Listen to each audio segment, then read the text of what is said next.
భద్రతా సేవలకు గాను 2026 లోకమాన్య తిలక్ జాతీయ పురస్కారాన్ని ఎవరు అందుకున్నారు? అజిత్ దోవల్. జాతీయ భద్రతా సలహాదారు ఎన్ఎస్ఏ అజిత్ దోవల్ 2026 లోకమాన్య తిలక్ జాతీయ పురస్కారాన్ని అందుకున్నారు. ఈ పురస్కారాన్ని 2026 ఆగస్టు 1న మహారాష్ట్రలోని పూణేలో ప్రదానం చేశారు. కేంద్ర హోంమంత్రి అమిత్ షా దీనిని అందజేశారు. జాతీయ భద్రత, వ్యూహాత్మక వ్యవహారాలకు అజిత్ దోవల్ చేసిన సేవలకు గుర్తింపుగా ఈ అవార్డును ప్రదానం చేశారు. అజిత్ దోవల్ 1968 బ్యాచ్ ఐపీఎస్ అధికారి. ఆయన భారతదేశానికి అత్యంత సుదీర్ఘకాలం పనిచేసిన జాతీయ భద్రతా సలహాదారు. నరేంద్ర మోదీ ఆంధ్రప్రదేశ్లోని ఏ జిల్లాలో భోగాపురం అంతర్జాతీయ విమానాశ్రయాన్ని ప్రారంభించారు? విజయనగరం జిల్లా. ప్రధానమంత్రి నరేంద్ర మోదీ 2026 ఆగస్టు 1న భోగాపురం అంతర్జాతీయ విమానాశ్రయాన్ని అధికారికంగా అల్లూరి సీతారామరాజు అంతర్జాతీయ విమానాశ్రయం అని పేరు పెట్టారు. దీనిని ప్రారంభించారు. ఈ ప్రాజెక్టును జిఎంఆర్ గ్రూప్ 5,000 కోట్ల వ్యయంతో అభివృద్ధి చేసింది. మొదటి దశలో సంవత్సరానికి 60 లక్షల మంది ప్రయాణికులను నిర్వహించే సామర్థ్యం ఉండగా దీనిని 4 కోట్ల వరకు విస్తరించవచ్చు. ఈ విమానాశ్రయానికి స్వాతంత్ర సమరయోధుడు అయిన అల్లూరి సీతారామరాజు పేరు పెట్టారు. దేశీయ, అంతర్జాతీయ అనుసంధానం, పర్యాటకం, ఎగుమతులు, ఉపాధిని మెరుగుపరచడమే దీని యొక్క లక్ష్యం. జియోలాజికల్ సర్వే ఆఫ్ ఇండియాకు తొలి మహిళా చీఫ్ ఎవరు అయ్యారు? Varsha Ashok Aglawe. Varsha Ashok Aglawe geological survey of India GSI 54వ డైరెక్టర్ జనరల్గా బాధ్యతలను స్వీకరించారు. 176 ఏళ్ల పురాతన జియోలాజికల్ సర్వే ఆఫ్ ఇండియాకు అధిపతి అయిన తొలి మహిళగా ఆమె నిలిచారు. ఆమె 31 జూలై 2026న అధికారికంగా బాధ్యతలను చేపట్టారు. జిఎస్ఏ చీఫ్గా అసిత్ సాహా తర్వాత అగ్లావే బాధ్యతలను స్వీకరించారు. భారతదేశ్ మొట్టమొదటి కామన్వెల్త్ డెకాథ్లాన్ పథకంతో చరిత్ర సృష్టించింది ఎవరు? తేజస్వన్ శంకర్. తేజస్వన్ శంకర్ 2026 కామన్వెల్త్ గేమ్స్లో పురుషుల డెకాథ్లాన్లో కాంస్య పథకాన్ని గెలుచుకున్నాడు. ఈ డెకాథ్లాన్లో కామన్వెల్త్ గేమ్స్ పథకం గెలిచిన తొలి భారతీయుడిగా అతను నిలిచాడు.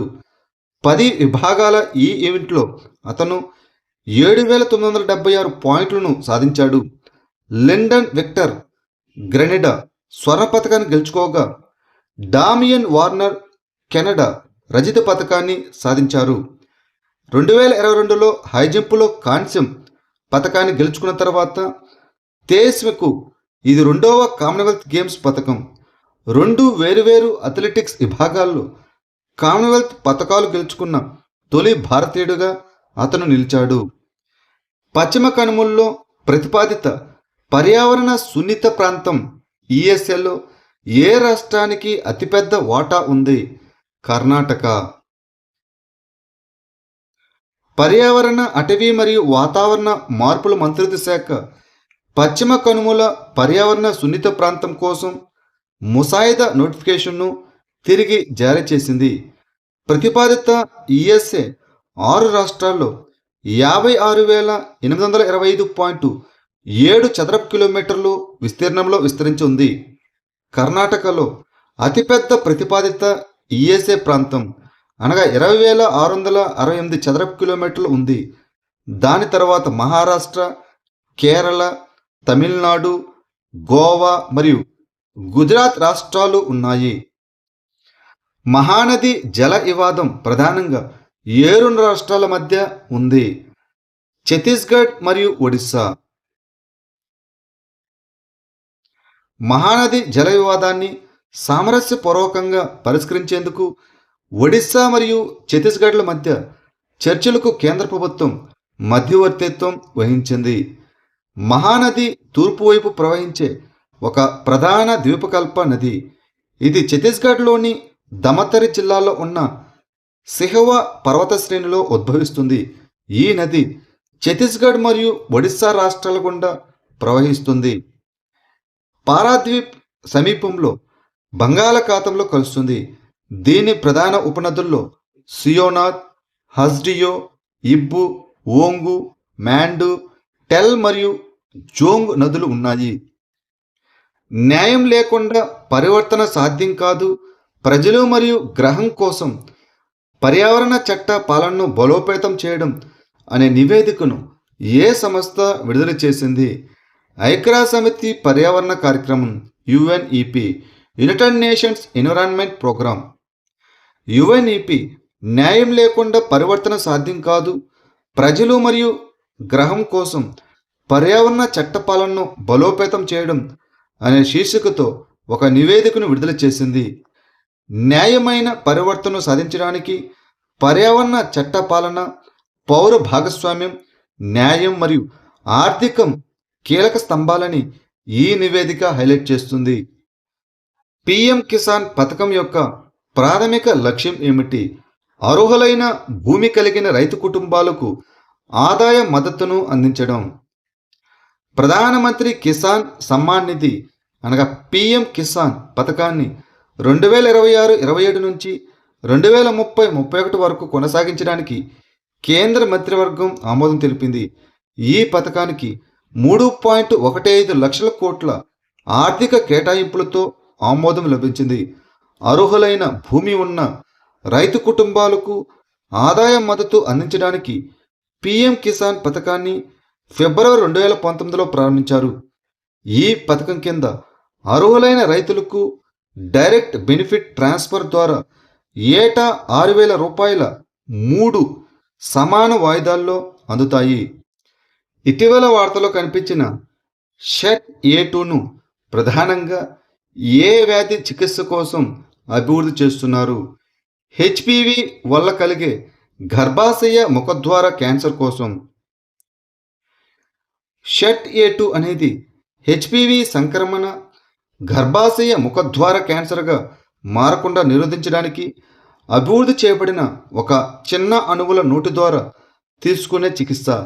ఇది హెచ్పివి ప్రేరిత గర్భాశయ ముఖద్వార డిస్పేసియా అనగా క్యాన్సర్కు ముందు దశలో ఉండే గాయాలు మరియు గర్భాశయ ముఖద్వార క్యాన్సర్కు చికిత్స చేయడానికి రూపొందించబడింది. ఈ చికిత్సను భారతదేశంలోని ఐసిఎంఆర్ వారి national institute of cancer prevention and research మరియు అమెరికాలోని యూనివర్సిటీ ఆఫ్ ఓక్లహోమా వారి స్టీఫెన్సన్ క్యాన్సర్ సెంటర్ సహకారంతో అభివృద్ధి చేశారు. Global mining and metals water data సెట్ను ఏ సంస్థ విడుదల చేసింది? International council on mining and metals. International council on mining and metals global mining and metals water data సెట్ను విడుదల చేసింది. ఇది ప్రపంచవ్యాప్తంగా మైనింగ్ కార్యకలాపాలకు పెరుగుతున్న నీటి సంబంధిత ప్రమాదాలను హైలైట్ చేస్తుంది. మైనింగ్ మరియు లోహాల రంగంలో నీటి ప్రమాదాలను అంచనా వేసిన మొట్టమొదటి ప్రపంచ అధ్యయనం ఇది. ప్రపంచవ్యాప్తంగా ఉన్న ప్రదేశాల్లో సుమారు 27% అధిక కరువు ప్రమాదంలో ఉన్నది. అత్యధిక ప్రమాదం ఆఫ్రికా మరియు మధ్య ప్రాచ్యంలో కనిపిస్తున్నది.